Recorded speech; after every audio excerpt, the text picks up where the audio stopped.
This talk concerns the problems that disabled children and their families encounter when they seek help from some social services departments for support to meet the needs of the child, for personal care assistance, or for family to have respite care, or for adaptations to the home or equipment.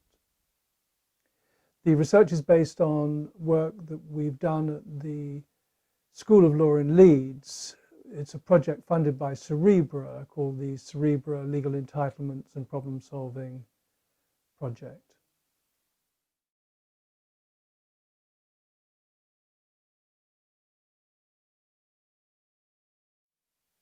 Having a disabled child creates many challenges, sometimes very severe challenges for which families require assistance from social services. And the law says that that is what must happen. We have legislation in the UK. In England, it's the Children Act 1989 and the Chronically Sick and Disabled Persons Act that spells out the duties social services have. But these are just local manifestations of international human rights law, which says that help of this kind should be provided. And that is required by the European Convention on Human Rights, Article 8, Article 19 of the UN Convention on the Rights of Persons with Disabilities, and also the UN Convention on the Rights of the Child. The problems I'm going to discuss now concerning the way disabled children are assessed are not new. There's been considerable concern expressed about the way assessments are undertaken for very many years. In the year 2000, for example, practice guidance was issued which referred to serious concerns that have been raised about the quality of assessments of disabled children, the process of assessments and the likelihood of multiple assessment arrangements may compound the difficulties facing disabled children and their families and result in conflicting messages about the needs and the most effective types of intervention or support. It quoted from other guidance issued that year as well that noted that discrimination of all kinds is an everyday reality in many children's lives. Every effort must be made to ensure that agencies' responses do not reflect or reinforce that experience, and indeed should counteract it.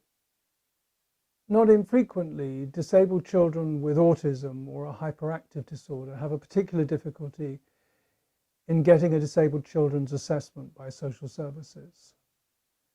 Sometimes they will be told that there is no assessment because they're not disabled children, or that they can have an assessment, but it'll be a children in need assessment, not a disabled child's assessment. In cases like this, the local authority is basically making up its own definition of what a disabled child is and what a disabled child is not. And they're not allowed to do that. It's simply unlawful. The definition is contained in the Children Act, and the Children Act makes it clear that a disabled child includes, for example, a child that has a mental disorder of any description, which would of course include autism or an attention deficit disorder.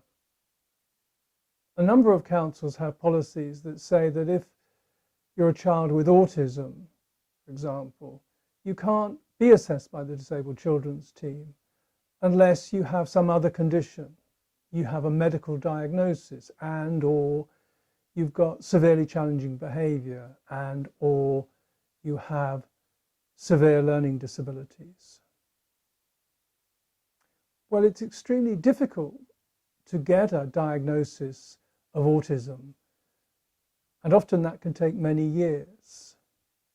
Only about a half of disabled children with autism have a learning disability, and very many children with autism don't have severely challenging behavior.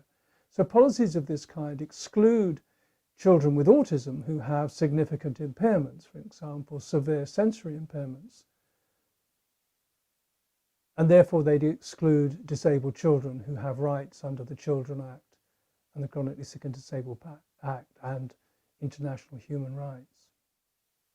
This is not only very bad practice, in that it creates an additional barrier for children with autism before they can access their legal entitlements.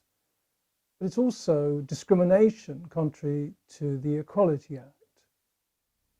In some cases, the council will say, although the child with autism can't have a disabled children's assessment, they will provide them with a children in need assessment. Now, in theory, if a children in need assessment was the same as a disabled children's assessment, then there would be no problem. But in practice, the two are very different indeed. The most obvious difference is that a disabled children's assessment is undertaken by an expert social worker with experience of the needs of disabled children. Children in need assessments, however, are normally undertaken by a generic social worker, and that social worker will almost certainly be looking at child protection issues, and therein lies the problem. Over 75% of all assessments undertaken by children's social services concern children who are suspected of being neglected or abused or coming from families that are considered to be dysfunctional. Only about 10%, less than 10% of assessments are undertaken concerning the needs of disabled children. If you have an assessment from a generic social worker from the Children in Need team, they're going to be looking at parenting deficits. They're going to be starting from the point of view that you're being assessed by their team because there is some problem with you, with the family, not that the child has needs that the state has a duty to meet. Many families find assessments from the Children in Need teams deeply humiliating. Often the social worker will have a checklist that they have to go through, that their senior managers or their operational systems require them to go through. And that will say, for example, that they must inspect the child's bedroom. They must speak to the child alone. They must speak to other family members alone, including other children. Sometimes they will say they will have to look at the fridge or the cupboard. These are, as I say, humiliating, and often families find it so traumatic that they terminate the assessment there and then and go without the support that the state says that they should have. So why is this happening? Well, one reason it's happening is that the guidance issued in England, which is known as Working Together, and it was issued in 2018, is seriously defective. It really only talks about assessments in the context of neglected and abused children. So social workers going out to visit a family will have one hymn sheet working together, and that is asking them to look for neglect, abuse, and poor parenting. There are a couple of other reasons, and those are quite important. One of them, I think, increasingly so. One of the reasons is rationing.